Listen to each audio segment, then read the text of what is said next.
Nosso grupo decidiu abordar sobre o tema nutrição escolar, já que boa parte das nossas escolhas e hábitos é moldada na infância. Sendo assim, a educação nutricional é de extrema importância para a formação do caráter alimentar. A nutrição é um dos principais determinantes da saúde e do bem-estar do ser humano. É de extrema importância nos primeiros anos de vida, devido ao rápido crescimento corporal e à formação dos principais hábitos alimentares que se desenvolvem no período pré-escolar e são carregados durante toda a vida. O trabalho foi realizado numa escola pública em Vila Velha e uma creche particular em Vitória, com o objetivo de ter conhecimento sobre a educação alimentar nas escolas e a influência na vida das crianças e adolescentes. Conseguimos entrevistar as nutricionistas responsáveis dessas instituições e alguns alunos que estão participando no projeto Viaja pelo Paladar na escola pública. Como o Vitolo citou, o crescimento infantil não é apenas o aumento de peso e da altura, mas caracteriza-se por um processo complexo que envolve uma dimensão bioquímica. Este processo é influenciado por fatores genéticos, ambientais e psicológicos. A formação dos hábitos alimentares inicia-se com uma herança genética que interfere nas preferências alimentares, que sofre diversas influências do ambiente, o tipo de aleitamento recebido nos primeiros 6 meses de vida, a forma como os alimentos complementares foram incluídos nos primeiros anos de vida, experiências positivas e negativas quanto à alimentação ao longo da infância, hábitos familiares e condições socioeconômicas, entre outros. Assim, as recomendações nutricionais e os hábitos alimentares devem convergir para um único fim: o bem-estar físico, emocional e social da criança. As recomendações nutricionais funcionaram como diretrizes e podem ser utilizadas para estabelecer esquemas alimentares que proporcionem todos os nutrientes necessários ao crescimento e desenvolvimento das crianças de acordo com a faixa etária. Acredita-se que o papel da educação alimentar e nutricional está vinculado à produção de informações, que sirvam como subsídios para auxiliar a tomada de decisões dos indivíduos, tornando-os providos de seus direitos e assim ampliando seus conhecimentos, na busca do bem-estar físico e psicológico. As atividades de educação nutricional se transformaram em estratégia imprescindível na aplicação e fixação do conteúdo de nutrição, transmitido aos pré-escolares e escolares. No âmbito mundial, compreende-se que atualmente as crianças e adolescentes possam ser incentivadas ao consumo de alimentos de baixo valor nutricional e ao sedentarismo. Isso devido à influência de diversos fatores, como os pais, a pressão dos colegas e a publicidade. Como consequência da adoção dessas práticas, destaca-se o aumento da prevalência de sobrepeso e obesidade infantil nas últimas décadas, que, por sua vez, se associa a doenças crônicas, refletindo negativamente na qualidade de vida dessas crianças e adolescentes. Foi reconhecida na 32ª reunião do Comitê Permanente de Nutrição da Organização das Nações Unidas a contribuição das escolas por meio de campanhas educativas sobre nutrição, tendo como resultado o combate dos problemas de saúde nutricional dos jovens e dos adultos no mundo inteiro. Por isso que a questão do ensino nutricional nas escolas é tão importante. Assim, as crianças, os jovens, os adolescentes, eles passam a ouvir mais falar sobre os alimentos e também sobre o seu valor nutricional. E tudo isso gera como influência o combate à obesidade infantil e também a todas as doenças associadas a elas.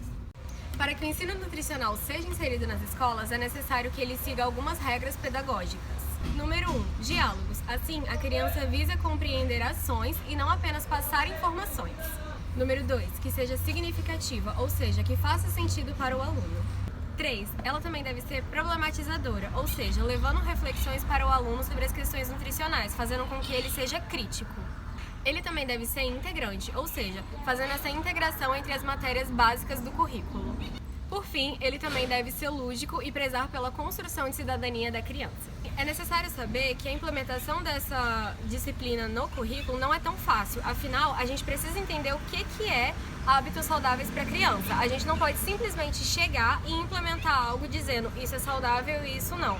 Então é preciso a gente conhecer esses conceitos e ir trabalhando aos poucos para fazer com que a criança entenda que conceitos saudáveis são diferentes de grupo para grupo. E também é preciso levar em conta os fatores sociais e econômicos dessa criança. Quanto aos recursos didáticos de apoio, como material audiovisual, eles devem guardar estrita coerência com as premissas pedagógicas citadas anteriormente, tratando-se com ênfase expressiva em imagens e esquemas didáticos que levem a pensar, e não apenas a imprimir conhecimento pronto.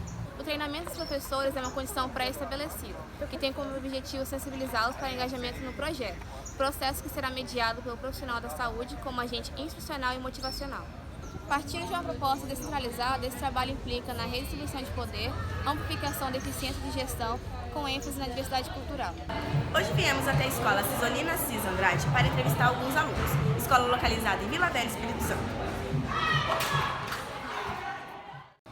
A proposta do tempo integral é formar alunos protagonistas, autônomos e solidários. A carga horária é das 7h30 às 17 horas.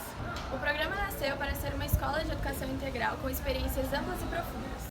Eletiva é uma disciplina da parte diversificada que tem como objetivo trabalhar conteúdos da base nacional curricular de forma diferenciada e com metodologia ativa.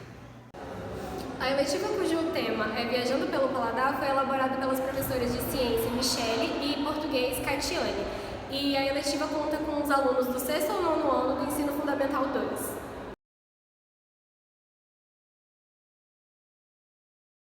A gente queria saber por que vocês escolheram esse tema, Viajando pelo Paladar.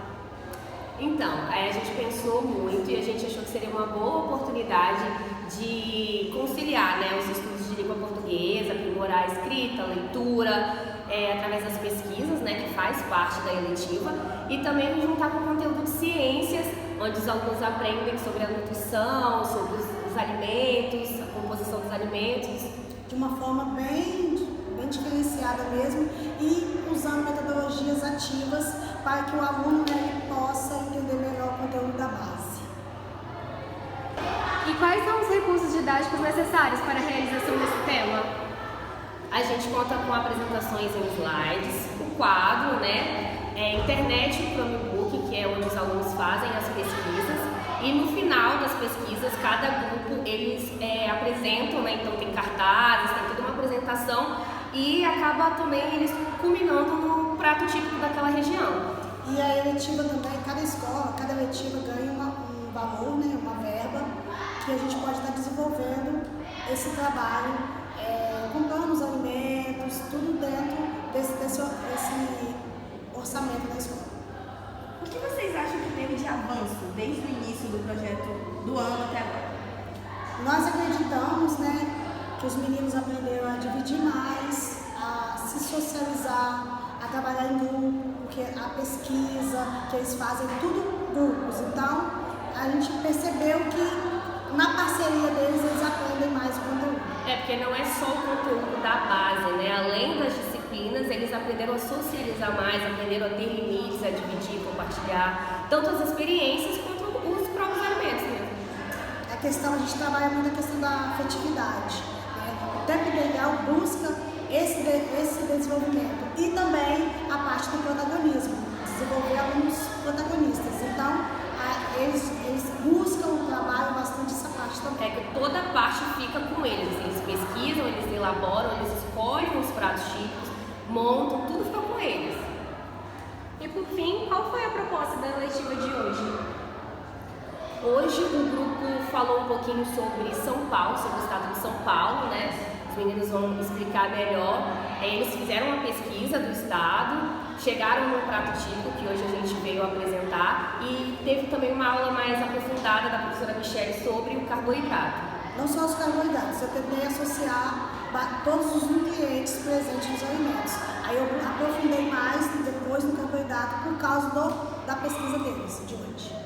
Estamos aqui com os alunos que fazem parte desse projeto para eles contarem como está sendo participar dessa eletiva. Meu nome é Isaac, eu tenho 14 anos, do 7º 2. Meu nome é Yasmin, eu tenho 13 e eu sou do 7º 2. A gente gostaria de saber se essa disciplina mudou alguma coisa na relação de vocês com a alimentação. Sim, mudou várias coisas. A disciplina Viajando pelo Paladar, a gente aprende várias coisas sobre a comida saudável, várias coisas, assim. A gente aprende, às vezes a gente fala com os amigos, com os pais, com os parentes, essas coisas. A gente queria saber também o que vocês fazem geralmente nessa letiva. Geralmente todas as sextas-feiras a gente pega uma comida típica, tipo assim, é dividido em grupos. Cada grupo pega uma comida típica de alguma região aqui do Brasil e anota as coisas assim, a gente programa tudo para outra sexta-feira, aí a gente já traz as comidas e come.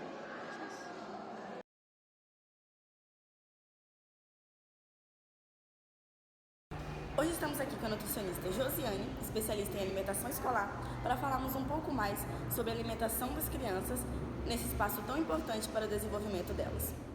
Então, Josiane, o que te levou a escolher essa área?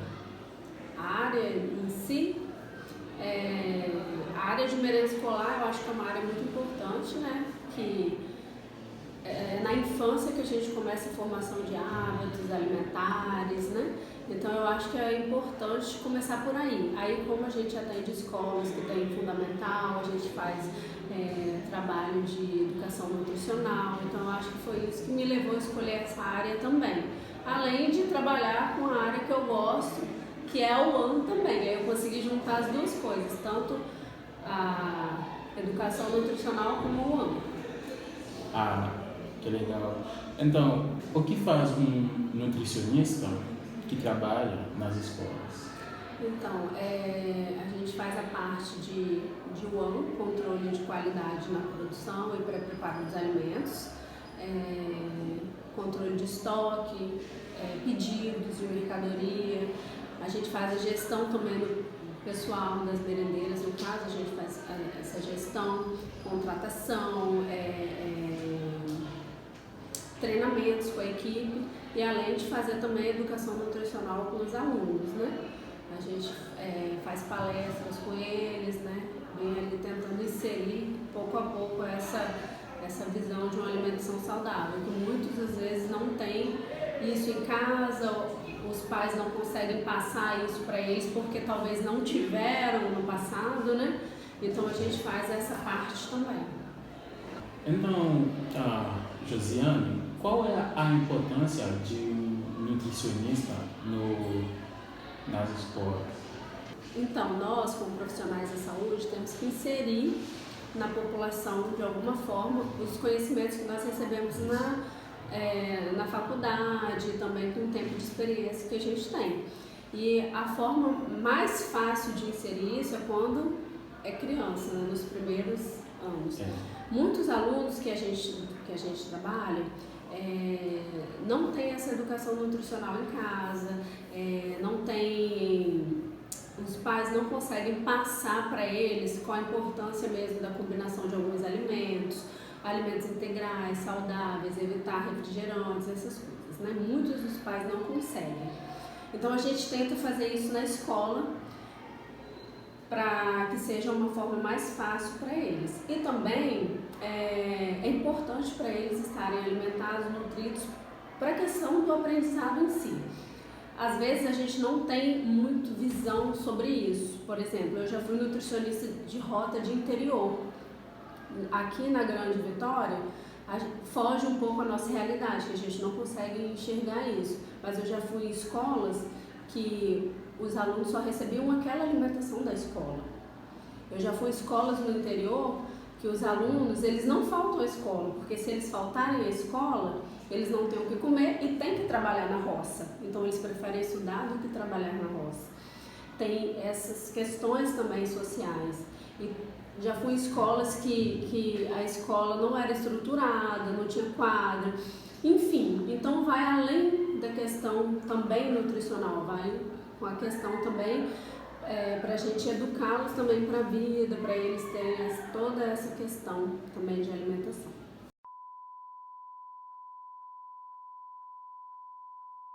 Não, é sério, a gente não tem noção. Eu tinha uma escola, por exemplo, a escola, numa zona rural, no meio do pasto, mas é tudo pasto, celular não pega de ninguém, só tem o Wi-Fi da escola, não pega nada lá. E a escola é uma casa. Os meninos fazem educação física na rua sim, né? É estrada de chão, onde onde os carros passam. Aí o carro vai passar e ele sai. Quando eu chegava, ele saiu e botava aquelas travinhas, né, de criança e continuava. Então, assim, muito só tem aquilo ali, cara, foge da nossa realidade. Aí quando a gente vê isso, aí tem muitas coisas questionadas aqui, porque não é assim, porque não é assado, porque não é computador, só que a gente esquece do acesso. Tem escolas que não têm acesso a essas coisas, né?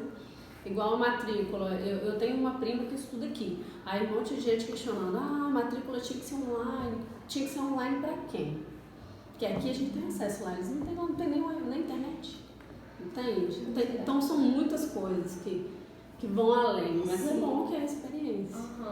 Nossa, muito importante esse relato. E é uma questão Precisa que só fazer. quem vê e convive sabe, né? A gente fala assim por alto, mas você, por exemplo, viu aquilo e sabe. Isso, nossa, e escola assim, tinha uma escola em Araguaia que os meninos eles não faltam de jeito nenhum. Quando chega no último período do ano, que é recuperação, mesmo quem não ficou de recuperação vai. Eles ficam deitados na quadra, fazendo nada, da hora da merenda vai lá e come.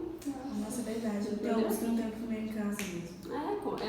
Vai muito além daquilo que a gente enxerga, porque a gente não tem noção dessa realidade, a gente não tem contato com aquilo.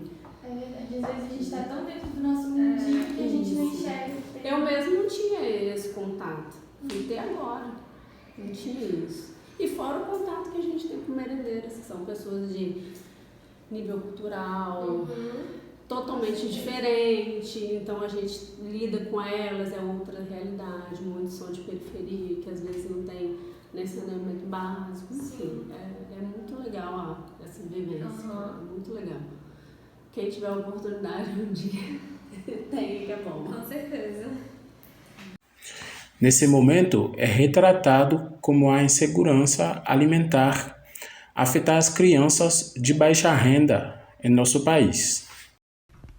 Tornou-se evidente que muitas crianças não sabem se terão comidas em suas casas no seu período de recesso escolar, embora o acesso à alimentação adequada seja assegurado pela Constituição Federal de 1988. Isso demonstra o quanto a insegurança alimentar dilacera o nosso país, segregando as classes sociais a partir dos seus diferentes acessos aos alimentos. Então, na hora de montar o cardápio, quais são os aspectos que devam ser levados em consideração? Quem monta o cardápio é a Secretaria de Saúde, de Educação. Mas, assim, o que eles levam em conta, assim, só respondendo por alto aqui, é o programa de alimentação escolar, né? Que tem que seguir ali.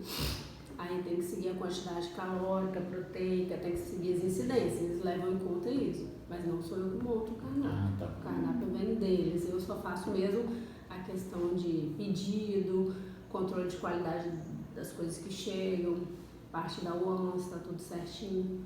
E é aquilo, eu não venho nas escolas todos os dias, eu visito uma vez na semana, porque a gente cuida de 12 escolas, né? Então, assim, igual eu vim hoje fazer a visita aqui. Eu olho o que precisa ajustar com as meninas, o estoque tem caixa de papelão, não pode, tem crivo de ovo, não pode, planilha de temperatura está feita, amostra, entendeu? Mas é aquilo, a gente garante no dia que a gente está, mas no dia que a gente não está, tem isso também, que a gente não fica todos os dias. É diferente do UAN, que é nutricionista, está ali todos os dias, né? Aí essa é a diferença.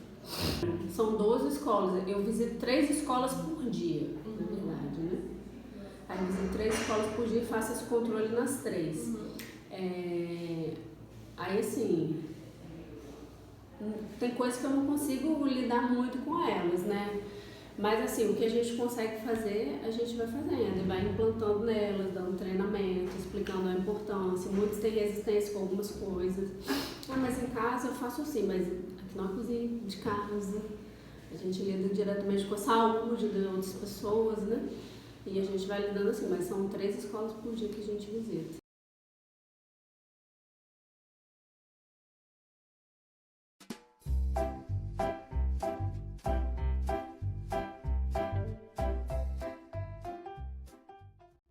Hoje viemos aqui até a Escola Lápis de Cor entrevistar a nutricionista Luciana para saber como que é um pouco dessa educação nutricional para crianças da pré-escola.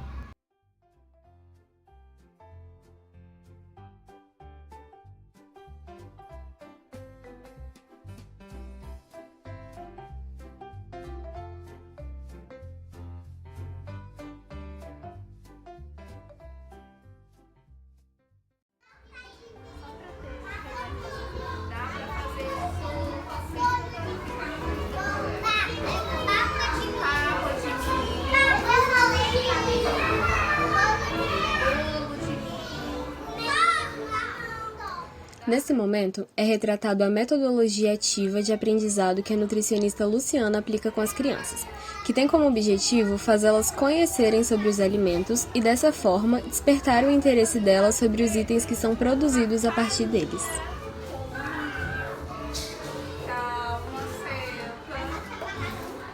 Vou passar para vocês verem.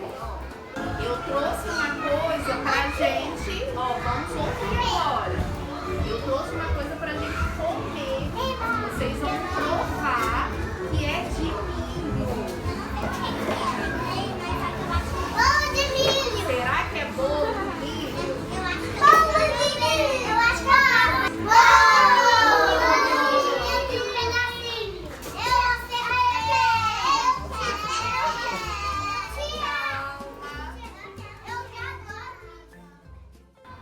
Então, boa tarde, meu nome é Luciana, eu sou nutricionista aqui dessa escola. É uma escola de educação infantil particular. A gente atende crianças aqui a partir de 1 ano até 6 anos. Então aqui eles ficam do grupo 1 ao grupo 5, que a gente chama, né? Eu aqui, além de fazer os cardápios, eu também faço as aulas de culinária, que a gente chama, mas que na verdade são ações de educação alimentar e nutricional, não é só a culinária em si. Então são várias dinâmicas que eu faço com eles. Na sua opinião, Luciana, qual a importância do nutricional na pré-escola? É muito importante, porque é aqui que eles vão realmente aprender a comer, desde o próprio cardápio, né? O que a gente coloca no cardápio já vai influenciar no que eles vão comer, e com as aulas também influencia bastante. Quando a gente faz uma receita ou eu mostro algum alimento, depois em casa eles querem pedir para os pais, né? A gente tem bastante feedback dos pais, dos familiares, então a gente vê que realmente a gente está conseguindo atingir o nosso objetivo deles provarem os alimentos diferentes, né? E principalmente os alimentos saudáveis. Aí você poderia explicar um pouquinho sobre a elaboração do cardápio e quais critérios são levados em consideração? Então, aí aqui a gente tem 2 cozinhas, uma para as crianças menores, até 2 anos, então para essas crianças não tem nada com açúcar, né? O suco, o bolo, todas as preparações a gente não coloca açúcar.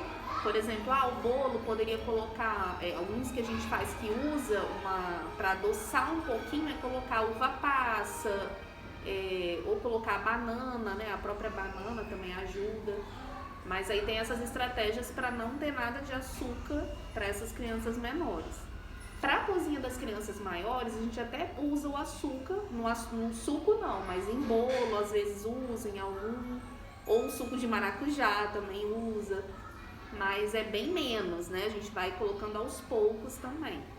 E quais atividades você faz com as crianças? São várias atividades, né? Nessas aulas de culinária, além de preparar os alimentos, eu também gosto muito da atividade de contar histórias para eles, né? Eu até trouxe aqui 2 exemplos que eu uso. Esse daqui, ele tem várias histórias. Uma que eu gosto muito de contar para eles é essa daqui da Nica, a banana nanica, que é a história de um tipo de banana. Aí nessa aula, depois da história, eu mostro os tipos diferentes de banana, banana prata, nanica, ouro, da terra, aí eles provam tudo, falam qual que eles gostaram mais, e aí sempre depois tem uma receita para fazer com esse alimento. Então são várias histórias, né, de cada alimento e a receita, então eu gosto bastante de usar esse. E esse daqui também é legal porque ele fala sobre alimento verde, que geralmente é o que eles não gostam de comer, né? Então vai embora grande monstro verde, que aí eu associo com os alimentos verdes. Eles ficam encantados com esse livro, porque ele é todo recortado. Então, primeiro ele vai construindo o monstro, não sei se vai pegar aí no vídeo, e aí depois ele vai desconstruindo o monstro. Então, eles ficam encantados com esse livro. E aí eu sempre vou chamando a atenção para os alimentos verdes, né? Que a gente também não pode ter medo de alimento verde. E aí depois eu vou fazendo receitas com os alimentos verdes. Então eu sempre tento juntar as aulas dessa forma, né? Primeiro com uma história, depois mostrando o alimento e aí depois fazer a receita, né? Para construindo aquele conhecimento e no final eles vão fazer a receita e provar o alimento. E como que você acha que essa dinâmica influencia no aprendizado das crianças? Eu acho que ajuda bastante, né? Pelo feedback que a gente tem dos pais, né? De que depois em casa eles querem comer, que os pais pedem a receita porque agora eles vão ter que fazer em casa. Então eu acho que ajuda bastante. Por exemplo, também uma coisa que eu tento fazer antes de colocar alguma coisa no cardápio que pode ser diferente, eu faço com eles primeiro a receita, porque aí já melhora um pouco a aceitação na hora do cardápio, eu já percebi isso também. Por exemplo, a gente tentou fazer um bolinho que ficava roxinho, né? A gente fez um bolinho com beterraba. Só colocar no cardápio eles não querem. Agora, se eles viram antes fazendo, se eles já provaram, viram que era bom, aí se colocar no cardápio eles têm mais uma aceitação melhor, né? Então tem todas essas estratégias que a gente tem que ir usando. A educação alimentar e nutricional deverá ser incluída nos currículos escolares de alunos de ensino fundamental e médio de instituições de ensino público e privado. É o que determina a Lei nº 13.666, sancionada em 2018. A Organização Mundial da Saúde estima que até em 2025 o número de crianças obesas no mundo pode chegar a 75 milhões, caso não haja conscientização sobre o assunto. A senadora Marta Suplicy acredita que a medida pode ajudar crianças e adolescentes na mudança de hábitos alimentares. A Lei Orgânica de Segurança Alimentar e Nutricional, Lousan, de número 11.346, define a segurança alimentar e nutricional pela realização do direito de todos ao acesso regular e permanente a alimentos de qualidade em quantidade suficiente, sem comprometer o acesso a outras necessidades essenciais, tendo como base práticas alimentares promotoras de saúde que respeitem a diversidade cultural e que sejam ambiental, cultural, econômica e socialmente sustentáveis.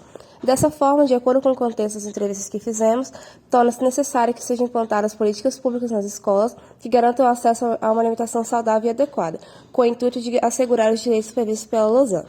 Tais iniciativas devem contar com programas de assistência alimentar às crianças carentes por meio de cestas básicas, assim como a escola deve atuar em pesquisa de rastreio às famílias que necessitam desse auxílio. Dessa forma, a insegurança alimentar no âmbito escolar será amenizada.